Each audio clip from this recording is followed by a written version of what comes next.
प्रणाम सभी को। आइए आज गीता के अध्याय 6 और श्लोक 19 से शुरू करते हैं।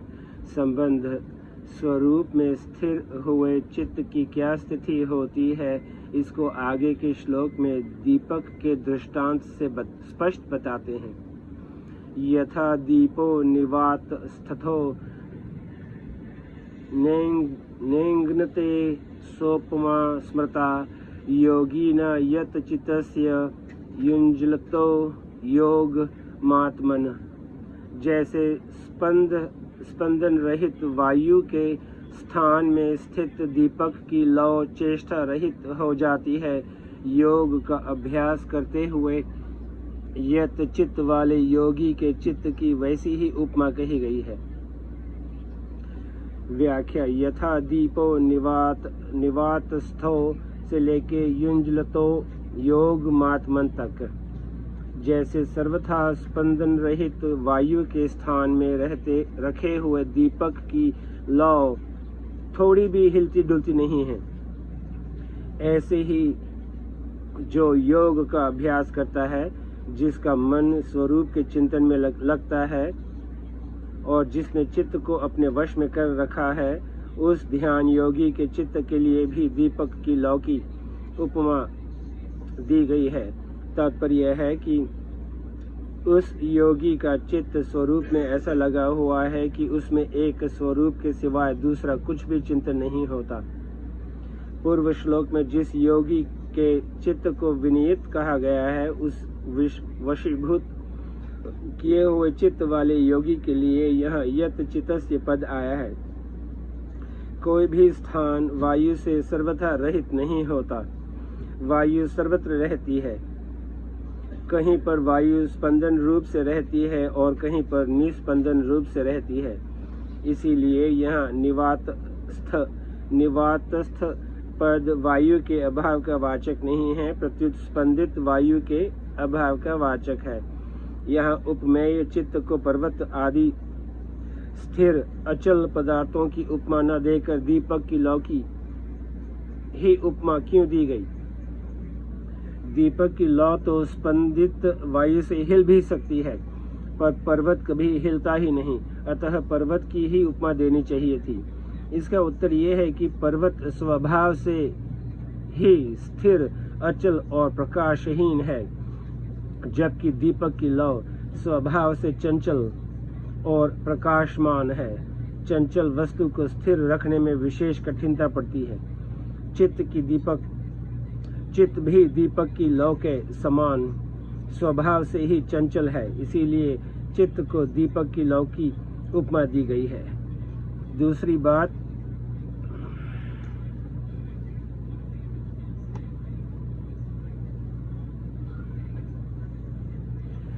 बात, जैसे दीपक की लौ प्रकाशमान होती है, ऐसे ही योगी के चित्त की परमात्मा तत्व में जागृति रहती है।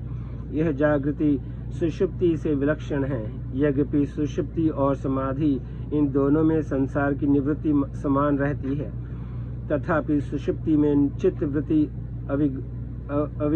अविघा में लीन हो जाती है। अतः उस अवस्था में स्वरूप का भान नहीं होता, परंतु समाधि में चित्त वृत्ति जागृत रहती है, अर्थात चित्त में स्वरूप की जागृति रहती है। इसीलिए यहाँ दीपक की लौ का दृष्टांत दिया गया है। इसी बात को चौथे अध्याय के 27वें श्लोक में ज्ञान दीपिते पद से कहा गया है। संबंध जिस अवस्था में पूर्णता प्राप्त होती है, उस अवस्था का आगे के श्लोक में स्पष्ट वर्णन करते हैं। अब श्लोक 20वें से शुरू करते हैं। यत्रो परमते चिंत निरुंध योग सेवया यत्र चेवात मनात्मानन पश्यन्नात्मनि तुष्यति। मतलब योग का सेवन करने से जिस अवस्था में निरुद्ध चित्त उपराम हो जाता है, तथा जिस अवस्था में स्वयं अपने आप को देखता हुआ अपने आप में संतुष्ट हो जाता है। व्याख्या। यत्रो परमते चिंत से लेके पश्यन्नात्मनि तुष्यति तक। ध्यान योग में पहले मन को केवल स्वरूप में ही लगाना है, यह धारणा होती है। ऐसी धारणा होने के बाद स्वरूप के सिवाय दूसरी कोई भी वृत्ति पैदा हो भी जाए तो उसकी अपेक्षा करके उसे हटा देने और चित्त को केवल स्वरूप में ही लगाने से जब मन का प्रवाह केवल स्वरूप में ही लग जाता है तब उसको ध्यान कहते हैं। ध्यान के समय ध्याता, ध्यान और ध्येय, यह त्रिपुटी रहती है। अर्थात साधक ध्यान के समय अपने को ध्याता मतलब ध्यान करने वाला मानता है, स्वरूप में तद्रूप होने वाली वृत्ति को ध्यान मानता है और साध्य रूप स्वरूप को ध्येय मानता है। पर तात्पर्य है कि जब तक इन तीनों का अलग अलग ज्ञान रहता है तब तक वह ध्यान कहलाता है। ध्यान में ध्येय की मुख्यता होने के कारण साधक पहले अपने आप में ध्यातापना भूल जाता है, फिर ध्यान की वृत्ति भी भूल जाता है, अंत में केवल ध्येय ही जागृत रह जाता है। इसको समाधि कहते हैं। यह संप्रज्ञात समाधि है।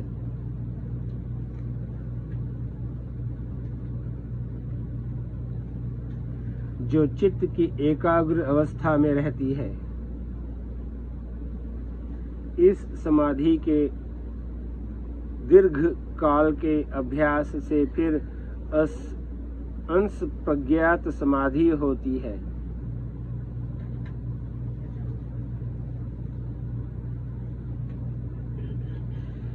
इन दोनों समाधियों में भेद यह है कि जब तक ध्येय का नाम और नाम नामी का संबंधी ये तीनों चीजें रहती हैं तब तक वह संप्रज्ञात समाधि होती है। इसी को चित्त की एकाग्र अवस्था कहते हैं। परंतु जब नाम की स्मृति न रहकर केवल नामी ध्येय रह जाता है तब वह असंप्रज्ञात समाधि होती है। इसी को चित्त की निरुद्ध अवस्था कहते हैं। निरुद्ध अवस्था की समाधि दो तरह की होती है, सबीज और निर्बीज। जिसमें संसार की सूक्ष्म वासना रहती है वह समीज समाधि कहलाती है। सूक्ष्म वासना के कारण समीज समाधि में सिद्धियां प्रकट हो जाती हैं। ये सिद्धियां सांसारिक दृष्टि से तो ऐश्वर्य है पर पारमार्थिक दृष्टि से विघ्न है, मतलब चेतन तत्व की प्राप्ति में। ध्यान योगी जब इन सिद्धियों को निस्तत्व समझकर इनसे उपराम हो जाता है तब उसकी निर्बीज समाधि होती है, जिसका यहाँ मतलब इस श्लोक में निरुद्धम पद से संकेत किया गया है।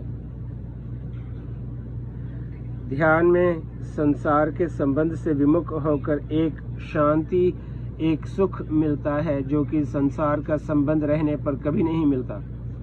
संप्रज्ञात समाधि में उससे भी विलक्षण सुख का अनुभव होता है। इस संप्रज्ञात समाधि से भी असंप्रज्ञात समाधि में विलक्षण सुख होता है। जब साधक निर्बीज समाधि में पहुंचता है तब उसमें बहुत ही विलक्षण सुख आनंद होता है। योग का अभ्यास करते करते चित्त निरुद्ध अवस्था निर्बीज समाधि से भी उपराम हो जाता है, अर्थात योगी उस निर्बीज समाधि का भी सुख नहीं लेता, उसके सुख का भोक्ता नहीं बनता। उस समय वो अपने स्वरूप में अपने आप का अनुभव करता हुआ भी अपने आप में संतुष्ट होता है। उपरमते पद का तात्पर्य है कि चित्त का संसार से तो प्रयोजन रहा नहीं और स्वरूप को पकड़ सकता नहीं, कारण कि चित्त प्रकृति का कार्य होने से जड़ है और स्वरूप चेतन है। जड़ चित्त चेतन स्वरूप को कैसे पकड़ सकता है? नहीं पकड़ सकता, इसीलिए वह उपराम हो जाता है। चित्त के उपराम होने पर योगी का चित्त से सर्वथा संबंध विच्छेद हो जाता है। तुष्यति कहने का तात्पर्य है कि उसके संतोष का दूसरा कोई कृष्ण मात्र भी कारण नहीं रहता, केवल अपना स्वरूप ही उसके संतोष का कारण रहता है। इस श्लोक का सार यह है कि अपने द्वारा अपने में ही अपने स्वरूप की अनुभूति होती है। वह तत्व अपने भीतर ज्यों का त्यों है। केवल संसार से अपना संबंध मानने के कारण चित्त की वृत्तियां संसार में लगती हैं, जिससे उस तत्व की अनुभूति नहीं होती। जब ध्यान योग के द्वारा चित्त संसार से उपरम हो जाता है तब योगी का चित्त से तथा संसार से सर्वथा संबंध विच्छेद हो जाता है। संसार से सर्वथा संबंध विच्छेद होते ही उसको अपने आप में ही अपने स्वरूप की अनुभूति हो जाती है। विशेष बात, जिस तत्व की प्राप्ति ध्यान योग से होती है उसी तत्व की प्राप्ति कर्म योग से होती है, परंतु इन दोनों साधनों में थोड़ा अंतर है।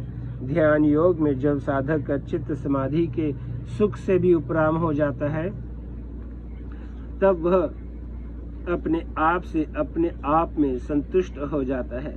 कर्म योग में जब साधक मनोगत संपूर्ण कामनाओं का सर्वथा त्याग कर देता है तब वह अपने आप से अपने आप में संतुष्ट होता है। गीता। ध्यान योग में अपने स्वरूप में मन लगने से जब मन स्वरूप में तदाकार हो जाता है तब समाधि लगती है। उस समाधि से भी जब मन उपराम हो जाता है तब योगी का चित्त से संबंध विच्छेद हो जाता है और वह अपने आप में संतुष्ट हो जाता है। कर्मयोग में मन, बुद्धि, इंद्रियां, शरीर आदि पदार्थों का और संपूर्ण क्रियाओं का प्रवाह केवल दूसरों के हित की तरफ हो जाता है। तब मनोगत संपूर्ण कामनाएं छूट जाती हैं। कामनाओं का त्याग होते ही मन से संबंध विच्छेद हो जाता है और वह अपने आप में संतुष्ट हो जाता है। आइए आज यहीं पे समाप्त करते हैं, फिर कल श्लोक 21 से शुरू करेंगे। नमस्ते।